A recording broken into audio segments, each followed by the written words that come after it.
espacios en donde la intervención es a través de los aparatos armados. Entonces es muy difícil decir que no hay Estado. No hay Estado, pero el tipo de intervención es a través de los aparatos armados o de la delegación de la represión, como ha sido el paramilitarismo. En el caso del Caguán, se estableció esta zona, se identificó esta zona para comenzar un proceso de desarrollo muy modesto, muy sencillo. Ustedes no piensen que allí estábamos hablando de coljoses, ni soviets, no, un espacio que era una colonia agrícola tal como fue concebida por los campesinos en 1928, cuando lograron que el Estado plasmara una iniciativa campesina en un decreto, que fue el decreto 1110, que creó las colonias agrícolas. Estamos hablando de 1928. Lo curioso es que en 1928 se produce un decreto que crea las colonias agrícolas y establece varias. 1928, propone establecer varias. Una, el Caguán. ¿Quién le da esa continuidad? Los campesinos. Es decir, los campesinos en sus migraciones llevan a las espaldas, en sus mochilas, así como las de ustedes, pero ellos, por llanos y montañas, iban llevando la idea de la organización en un territorio.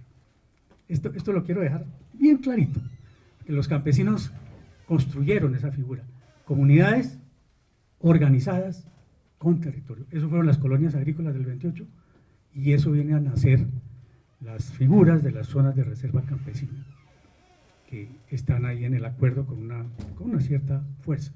Pero el punto que yo quiero recoger es cómo al iniciarse estos procesos de paz, comenzando con el del presidente Belisario Betancur, lo territorial tiene una presencia, lo territorial. Y pregunta Juan Manuel, bueno, ¿y cuál es la diferencia del desarrollo rural y el desarrollo rural territorial?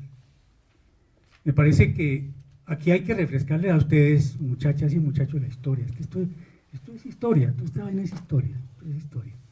Parece que es una historia que llega a hoy, se proyecta, no se queda por allá atrás, sino que está muy actuante.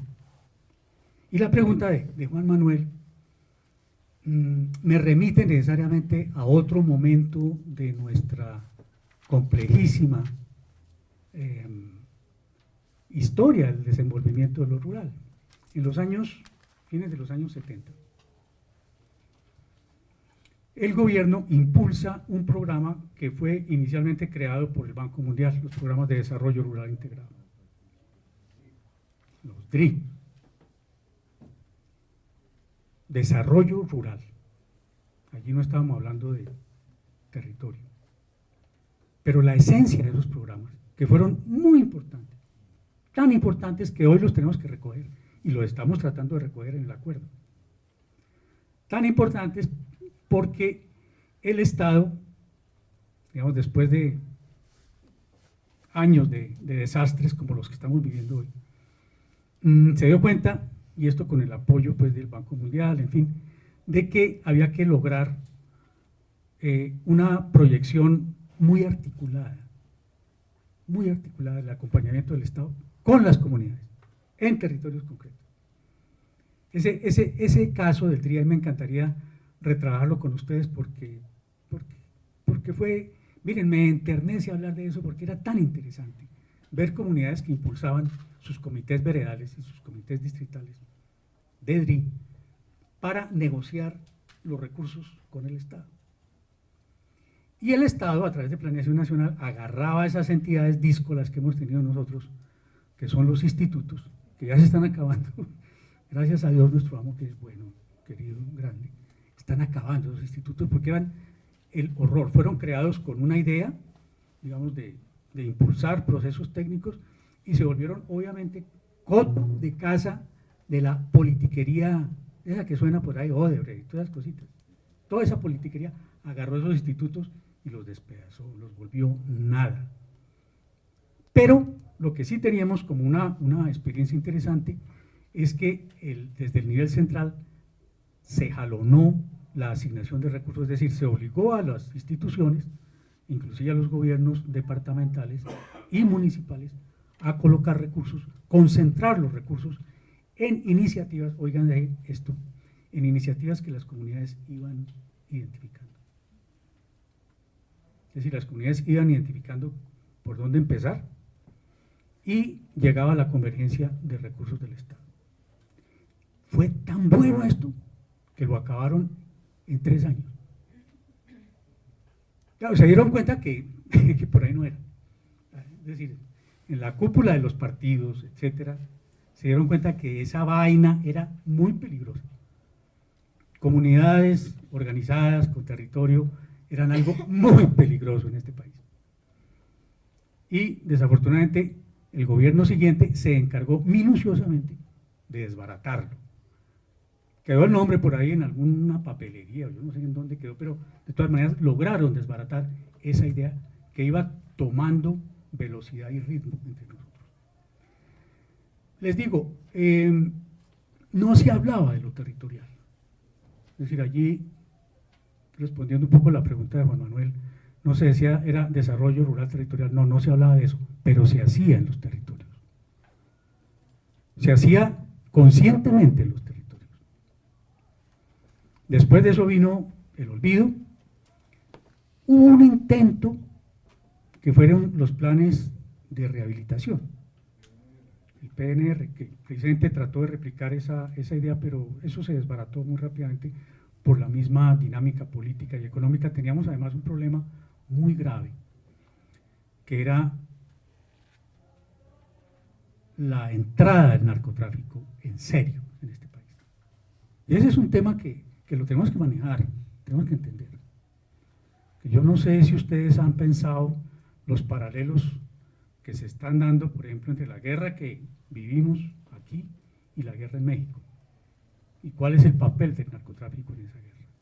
Es decir, cómo el narcotráfico ha servido como un instrumento feroz, despiadado, para desbaratar un pueblo con iniciativas.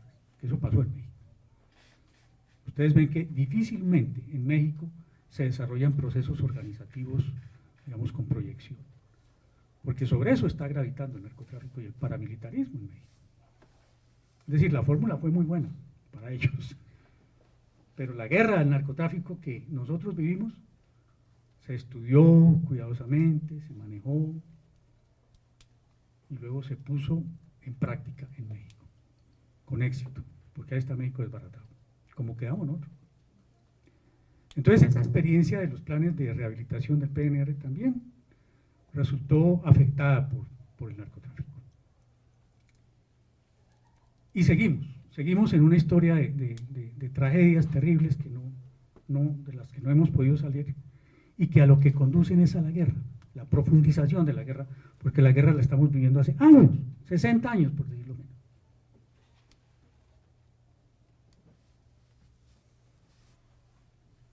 Y la guerra le da una dinámica nueva a lo territorial.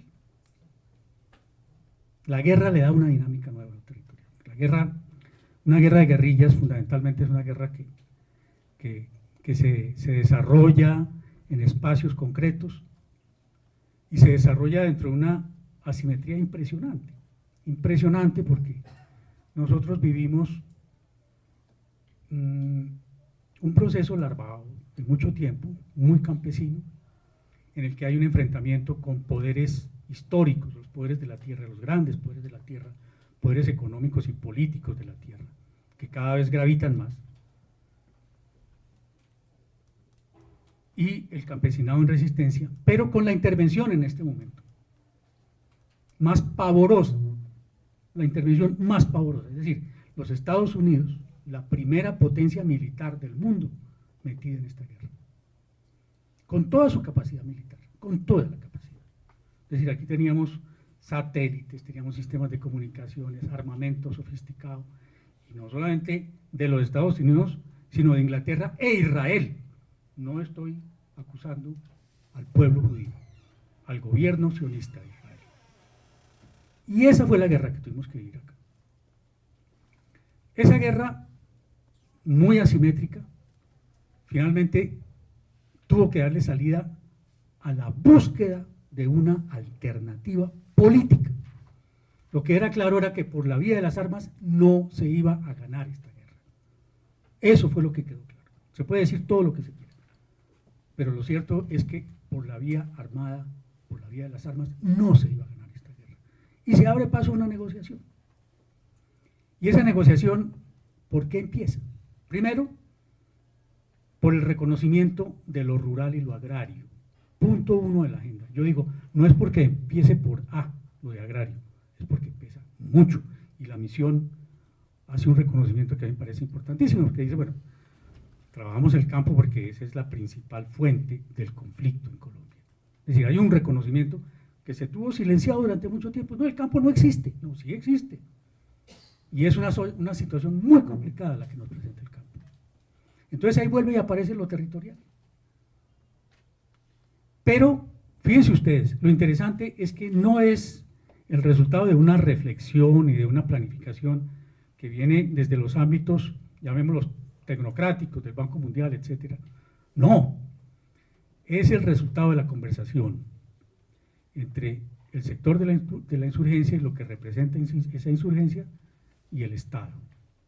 Y cuando uno habla del Estado, habla de muchas cosas. No es simplemente Sergio Jaramillo, no. Hay muchas cosas que están en juego acá. Pero se llega, accidentadamente, pero se llega a la propuesta de un acuerdo de paz. Y comienza por lo territorial. Entonces yo quiero destacar acá, no quiero abundar mucho en eso, pero me parece importante ver como la parábola de lo territorial.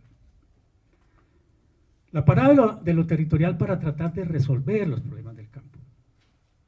Y ahora les voy a decir algo más sobre los problemas del campo. Pero lo interesante es que eso, que tiene un final bastante incierto y bastante pobre, bastante lamentable, como fue el final del DRI, como fue el final del PNR, en este momento está inscrito en otra perspectiva, porque no es a través de un plan de desarrollo simplemente una decisión tecnocrática, como les decía a ustedes, sino el resultado de una negociación de una guerra. Ese significado es fundamental. Es decir, retoma el país el ámbito de lo territorial, pero lo retoma en un escenario bien particular, que es cómo resolver una guerra. Es decir, ya este no es un problema únicamente de producción o de hacer unas vías o de hacer unos... No, cómo resolvemos una guerra. Y cómo lo rural, lo agrario y lo territorial adquieren un nuevo sentido en esto. Me parece que esto es bien importante que lo sepamos absorber. ¿Qué significa lo territorial cuando estamos tratando de resolver una guerra? Estamos hablando de un desarrollo rural, efectivamente, territorial, pero tratando de resolver una guerra en el ámbito de una guerra. Bueno, ese es un punto. El otro punto, no quiero abundar en eso, pero quiero dejarlo destacado, es lo siguiente. Yo les he mencionado a ustedes algunas de las experiencias que hemos tenido en las políticas de, llamémoslas desarrollo rural, que inclusive antes de que habláramos del desarrollo rural estábamos hablando de las reformas agrarias. Hay que volver a hablar de la reforma agraria. Nosotros tuvimos, para no hablar de la ley 200, porque no es una reforma agraria propiamente, pero tuvimos en el año 1961 un proyecto de ley muy interesante, políticamente muy interesante, un proyecto de ley que nace aquí, pero apadrinado por la Alianza para el Progreso de los Estados Unidos. Es decir, ahí está presente el gobierno de los Estados Unidos. Inclusive es una iniciativa que va de la mano de una iniciativa militar, que fue el Plan Lazo, es decir, uno de los primeros grandes planes de contrainsurgencia que establece los Estados Unidos en América Latina. Es decir, tenemos la zanahoria de la reforma agraria y el garrote del Plan Lazo. Bueno, pero no, fracasaron. La reforma agraria, no hubo tal reforma agraria, Plan Lazo, de ahí salieron las FARC. Bueno. Después viene el DRI, lo que ya les contaba a ustedes, pero ¿cuál era el propósito? Resolver los problemas del campo. Grave error. Y allí vamos a nuestro punto de hoy. Porque no se trata de resolver los problemas del campo. Se trata de resolver los problemas de las relaciones entre el campo y la ciudad. Porque son las relaciones entre el campo y la ciudad las que tienen al país en la situación que hoy lo tiene. Yo leía hace un tiempo un escrito del presidente de Fedegan, el señor, el doctor Lafori, es casi que innombrable en muchos medios, en otros. Pero bueno, lo interesante es que Lafori decía una cosa que nos pone a pensar, dice, la riqueza del país no está en el campo, la riqueza del país está en las ciudades. Y fíjense, ustedes tienen razón, el señor Lafori. Es decir, ustedes no ven en el campo grandes despliegues, a pesar de esas diferencias en la ruralidad. Pero ustedes no ven, ustedes lo que ven es eso que nos mostró el censo agropecuario. ¿Ustedes han visto el censo? Esa vaina es terrible. Yo digo, el documento más subversivo que hay en este momento en este país no son los de las FARC ni el ELN, es el censo agropecuario de 2014. ¿Qué país nos está mostrando? Es decir, si nosotros miramos ese censo y no nos conmovemos y no comenzamos a mover y a empujar este país, estamos fritos. Simplemente miremos el censo. Hay que cambiar este país. Pero esas condiciones, pongo ahí el punto.